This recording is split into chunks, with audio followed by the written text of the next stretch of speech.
We have a treat for you guys. If you are a Memphis football fan, I mean, I don't know who isn't. Exactly. Come on now. But you have heard the name Joey Magnifico before, and we had the pleasure of getting to see him at his pro day, but even more so, we got to ask him a few more questions over how he's changed over the last year and a half through ending his time at the University of Memphis as a football player, but also preparing for his pro day. Tune in as we get to kind of pick the brain of the Joey Magnifico. Here we go. Perfect. Welcome to the Mizell Show. An inspiration for a new generation. Hi, I'm Alana Mizell, a loving mother of two, a devoted wife to Steven, and an entrepreneur helping women realize their dreams and potential. And I'm Steven Mizell, caring father of two, a devoted husband to Alana, and a driving force to help young men prepare for life after college football. And if that wasn't enough, we're a biracial couple. She was raised in the North, but I was raised in the South. The only thing normal about our lives, who am I kidding? It's never normal around here. Join us for the Mizell Show. Right now.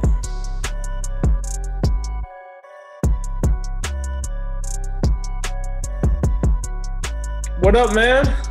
Nothing much. How y'all doing? Hey, Joey! There's a lot of Joey. I'm not talking the rest of the time. No, you can keep talking, man. Okay, I hope that Joey realizes that I don't do that for everybody. I don't know, do you? Joey Feel is honored. he's seen me around other people. Yeah, he knows it's just Joey. Ugh. I'm not doing Yo, it ever man, again. we are excited to have you Yes. on our podcast.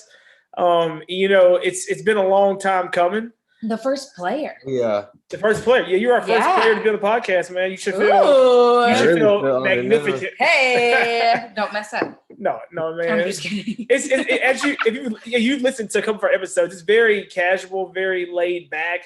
And so we just really want to, just connect with you and chop it up and just kind of, hear about where you are right now, where you've been, ask you a couple questions to kind of get the conversation going. But just to kind of start off, just tell us a little bit about who Joey Magnifico is, your family, and then we'll dive into some questions for you. Let's see here. By myself, I'm currently just working. My brother putting in windows out in Carterville. So really just a guy trying to find his way through life right now, honestly. Just, day by day, fairly progressing step by step each day, and then just getting better, trying to at least. For sure. So, Joey, for people that have no idea who Joey Magnifico is. Because the Mizell Show is global. You got it. Yeah, we global. We global, bro. We out here. That's a joke. No, it's for when people, hey, it's for after like the end of April Oh my when God. everybody knows who Joey Magnifico is, right? Oh yeah. Let's go. So okay, Joey, let's start it all the way back. Where are you from? From Cordova. Right Okay. here in Memphis. Right outside of Memphis, Tennessee. You went to high school there, and then what made you select the University of Memphis for your football program? I had different smaller school offers coming out of high school, but kind of had some bad grades in high school and had to go through certain things. And actually, Steve actually helped me out getting to Memphis. So just Coach This guy Fuente- right here did. Oh yeah, Coach Yeah, Fuente asked man. if I could be a walk on, and then Steve, he really helped me out in the long run and got me into Memphis. So I love it. I love that. So you started with football. How did doing a sport help you kind of stay on track with school? they have study hall and everything to keep you focused and stuff. But I mean, if you love playing football like I do, then school just comes apart with it. You have to do it. And so it definitely helped me stay on track. When did you start playing football? I started playing when I was 5 at SYS in Cordova. SYS, man. Ooh-wee. Shelby, you sir. Yeah, that was a move, man. In Cordova. Good old Cordova. Ever since then, you've loved it. Oh yeah. Was there Yeah. ever a time that you were like, I don't know if I want to do this anymore? No. I think it's really been football my main focus the whole entire since I was a little kid, and especially when I got to college, it's just more advanced than that now, and now I can't see myself without football. So Wow. Let's talk about that getting to college. I know I was kind of around you through a lot of your college journey, but I felt like when did your light bulb go off that like, man, I could really make an impact on this team? So I know you had some ups and downs, your freshman, maybe sophomore year. So walk us through when that light bulb went off for Joey when you realized, hey, this is something I can maybe actually do and be really good at the University of Memphis. I think it was my sophomore year. I guess the second game of the year when we played UCLA. I kind of had a real good day for me, my first breakout game, and after that I was kind of like, oh, this might be what I really want to do, and I can really help out the organization and university. Wow. So when you say a breakout game, we have we have a lot of listeners that don't fully understand football. They understand football as much as kind of we tell them. So what did that mean for you? What do you mean by a breakout game? I think I had like 6 catches for like 85 yards and a touchdown. So for a tight end, that's pretty good. And it was against UCLA, big time game. They came to Liberty Bowl, and we lost to them, I think, 2 years prior to that. And so just going off in that game and having a good game and winning, it was kind of like an eye opener. I love it. I love that. So yeah, so I mean, and that's a good thing in terms of your breakout. So let's get down to it, man. One of the reasons we really wanted to bring you on is to also just hear about your journey. So walk us through your senior year at Memphis, man. I know it was a year that you kind of go in with high hopes. You're there riding with the PT Patrick Taylors. You're riding with the Austin Halls, KDs, Monte, Kenny, like the whole gamut's running. Walk us through that senior year, what that meant to you, that senior year, and just walk us back down that road. So I know my class coming in, we always wanted to win a conference championship, and so that was our main goal coming out that year. And the first 5 games, everything was going smooth with me and the team. We were winning. And then it was college game day, I guess SMU at home, and then I got a little injury on my knee. So I played throughout, the last 5 games of the pop burster sack, and it just kept getting more and more just inflamed. And then I finally had an infection in my knee, and I had to go get surgery on right before the Cotton Bowl. So it was definitely up and down year for us. As far as the team, though, we were 12-1. You can't really write off a better senior year record-wise, going to the Cotton Bowl and achieving things that we wanted to achieve from the beginning of the year. So just a lot of up and down roller coaster. No, see, that's why you want to talk to you. I mean, like when you're going through that moment, because if you still have the aspirations of going to the next level. We definitely are praying for you, want you to, but what did you emotionally feel through that, Joey? I mean, you're seeing your boys ball out, you get hurt, you're going through the knee. Like, how did you feel? Because I know a lot of times the football players is like, push it to the side. You can be tough. But like walk us through. Which is what he did for a handful of games. And now looking back almost 2 years later, are you really able to open up to the Mizell show? How did Joey Magnifico feel? What was your family feeling through all of that? It was definitely hard, especially that Cotton Bowl game. I mean, I think I played in 51 or like 49 games prior to that and never sat out. And kind of like the big game, like the biggest game of my career, I had to sit out. So it was definitely hard for us. Had surgery the week before and drove down there. And I don't think it really hit me until I was on the field actually watching the game. So just going through that, I mean, it's tough times, everything you do. And that definitely was a time in my life where it helped me mold and just get a different picture of what if football wasn't there. So do you think that because you've been playing football since you were 5 and because you've probably been slightly injured here or there, do you feel like football conditioned you almost for that moment of like, yes, I've hit a breaking point, but that's not where Joey Magnifico is going to stop?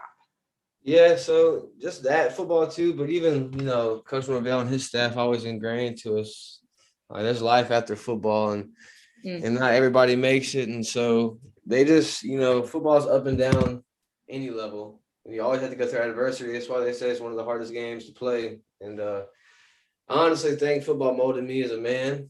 And you know, you can get through anything. If you get knocked down, just get back up and keep going. Mm-hmm. I love it. I love that. it. Now, I love that. Okay, but so we got the privilege to see you a couple weeks ago for Pro Day. And the Joey Magnifico that I saw at the Cotton Bowl, even before when you were healthy, and the Joey Magnifico I saw at Pro Day are two different human beings. so walk us through. So our episode that dropped recently was a year in review for COVID and what we went through for a year. Walk the audience, walk us through. So you get injured, you know, you have surgery, you're rehabbing. When did you realize that COVID was going to affect your like training and pro day was canceled and no combine? Walk us through the behind the scenes with all of that. Did you know that I sell makeup? Not only do I sell makeup, but the makeup that I sell is 3D makeup, which allows you to highlight and contour your face in a super simple compact. As a mom, I could not survive without my simplified routine. Not only that, but it's exactly what you need. Exactly when you need it, all in one spot. Go ahead and check out Alana Mizell on Instagram or alanamizell.com to learn more. Yeah, so about January, the month after the Cotton Bowl, I moved down to Nashville and started training out there at this place called Boost. And I trained out there for 2 months, and we were supposed to have our pro day, I guess, like March, like 20 something, the end of March. And I think 2 weeks before that is when COVID hit the U.S. and everything was shut down, and was just told that you didn't have a pro day. And so the best thing they could do at the time was the place I was training at. They had like a little pro day there, but there's really no scouts there, so it's kind of like, you know, just something to get on film. But after that, kind of hit, and then I never got picked up. So that was kind of from January to, I guess you could say, June and July. Yeah, and that was just one of those periods where you're like, because you never expect that, you know what I mean? You never expect, you know, every single year since you were 5, there was an NFL draft, there were pro days, there were opportunities, and so all of a sudden, here comes your opportunity, and then boom, it's not there. So what did your agent do? What did you do? Like, what were some behind the scene logistics in which you realized like this is my new normal? It kind of just hit because, you know, it wasn't just me. There was a lot of guys going through the same exact thing around the country. And so really the new normal was way off, and we just had to adjust to it. But what I did was just, you know, had a couple side jobs and just kept training. And we're 2 years or a year and a half down the road, and finally got my pro day. Yeah, finally got your pro day. So as an athlete, you know, because we on our show, we talk a lot of times about your value and your comparison and looking at others. How does it feel when you see people get drafted or get that chance and not you? So what is it mentally walk us through how it makes you feel? Because as an athlete, probably since the age of 5, you've seen people get picked before you or get the bigger scholarship before you. How has that molded Joey Magnifico to keep going? I mean, like I said, I walked on at Memphis, and so nothing really ever been handed to me, and I've always had to work for it. I mean, I walked on for 2 years. Fuente left after my first year, and I had to walk on again for Norvell. So, I mean, adversity is really what been my life, honestly. I've been fighting and fighting, but God always has a plan. So far, He's always blessed me, so I can't be too hurt. But I mean, it's definitely, you know, you definitely see it, all your friends getting drafted and stuff, and you want the best for them. But at the end of the day, like, you know, you look at it too, like, oh man, it kind of hurts. But like I said, God's got a plan, and if it happens, it happens. But if not, then I know something else will be happening. No, I definitely understand that. Between last year and no pro day and this year, what big changes did you personally make to get you more prepared for your pro day this year? COVID hit and everything shut down, so it was kind of good for me just to sit back and get in my own head and just think about different things. But I would say just really I stay at home a lot more now and don't do as much, so that probably honestly helped me out too in the long run, just staying low and grinding. So you feel like it's COVID kind of slowed you down at the end of the day and had you a broader perspective on things. Oh yeah, and then not having football, you really get to sit back and just look at it all and see what's real important in life and what's not. So what is important to Joey Magnifico other than football? Family. A big family man. Honestly, outside the family and the connections I made through Memphis and stuff, but if you're not catching me without football, you probably don't see me around my family. Now, family's huge, man. Luckily, you got a good one. You got a good family. We love your family also. So speaking of family, you said that you've always had this sense of grit and grind and adversity that you push through. So do you get it from Mama Magnifico or Papa Magnifico? Who do you get that from? Both. I know my dad's one of the hardest working men I've ever seen. There you go. Grind through 2 jobs my whole entire life. Like it just shows me that if you work hard, you can get stuff. And so I definitely learned from both of them. But my dad's he's a real hard worker. So as a young man, I struggle with this, and I've talked to Alana about it. My light bulb didn't go off to my dad till late. So when did your light bulb go off? You're like, dang, my dad is really a hustler. When did you really become mature enough to see what he was doing to provide for you and your family?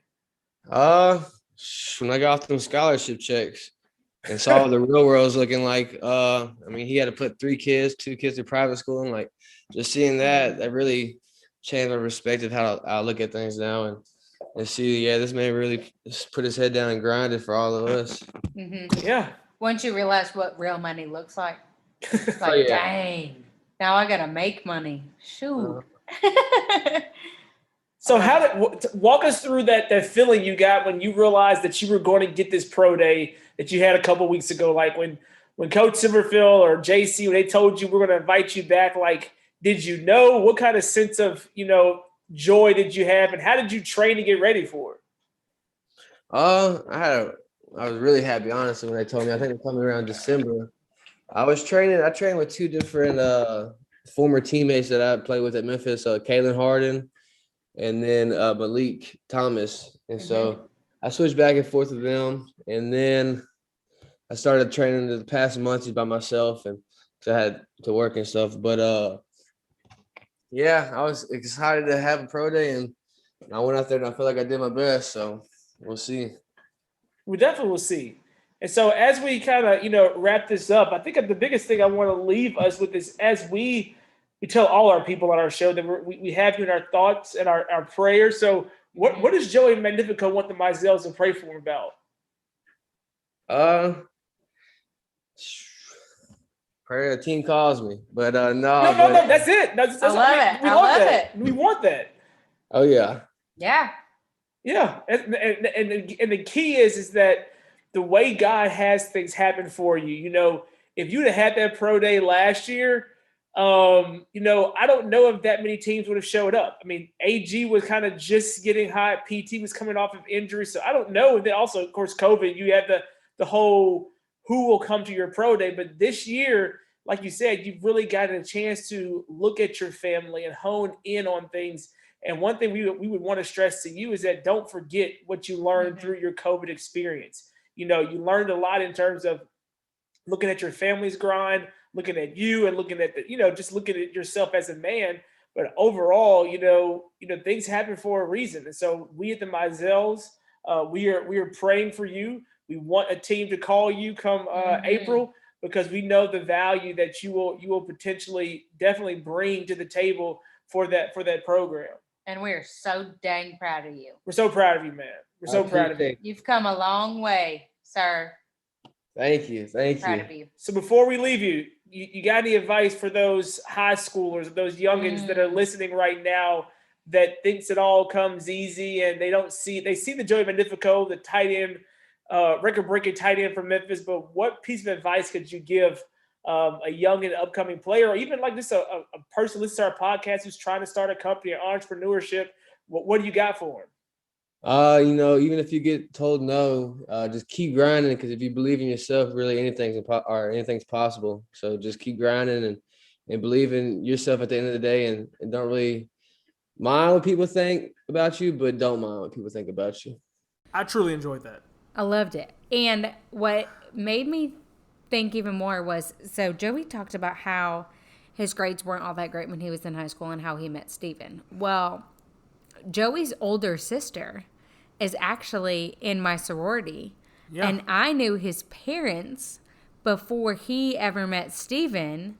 And then full circle, the first full year that Steven is director of player relations for the Memphis football program is the last year that Joey is there. Yeah, last year Joey was there. And just to hear in his voice, you could just hear the excitement and the enjoyment of his time. As he got a chance to quote unquote go out on his own terms. He got a chance to put up the numbers he wanted to put up at his pro day. He had a phenomenal pro day, but I love how he had a really good pro day. And so I got to be there for some of it. I didn't get to see them, but I saw Joey at the end, and it was the first time in a very long time that you could see hope, you could see promise, you could see work ethic, just like it was oozing out of him. And there were people that they just wanted to talk to him, because when you see somebody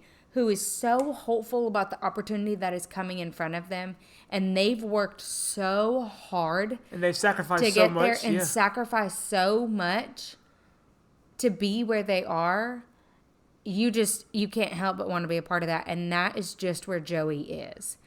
And he's come a long way, you guys. He mentions his injury and he kind of downplays it, but he missed the Cotton Bowl. And then on top of that, he wasn't 100% towards the end of the season. So not only did you miss the Cotton Bowl, but you're limping into every game knowing that you're not able to give your all, but you're going to give what you can. And, and shout out to his family. Like he said, he was able to learn that from his dad. I think one of the most beautiful things that we talked about to him was that when he got his first scholarship check, he realized, man, my dad paid our way through high school and even helped, some of his siblings out through college. He's like, he did a lot. And I think that's a beauty in his appreciation and kind of seeing that. And I think that response also tells you just how authentic Joey is. Like, you see these players, whether it be Division I or NFL, or you see different celebrities or whomever it might be, and you're just kind of hopeful that they're as great as you think they are. And I knew that, but you guys got a glimpse of just like how pure-hearted Joey is, and he just loves football. He just loves football, and I think, everything that he's going through, God is showing him his way to more football. And I think that's something that, God's way to more football. God's way to more football, yes. And I think that's the beauty in it, and we're excited for him. He's one of those guys that you sometimes you just meet people, you're like, man, I'm cheering for that person. I really want them to be successful, and I see what they've sacrificed. Yeah. And Joey Magnifico is definitely one. And just like, God, they deserve it. Yes. He deserves it. And they're the people that you see working hard and then they taper off. Joey has never, ever tapered off. Still going. I love it. So good luck, Joey. We are so, so grateful that you came on the Mizell Show. We're hoping that, towards the end of April, we are telling you where Joey got picked up by. That's our hope. That's our prayer here at the Mizell Show. We'd love for you guys to join us in that. It would be great for the city of Memphis, but even more so for such a phenomenal young man.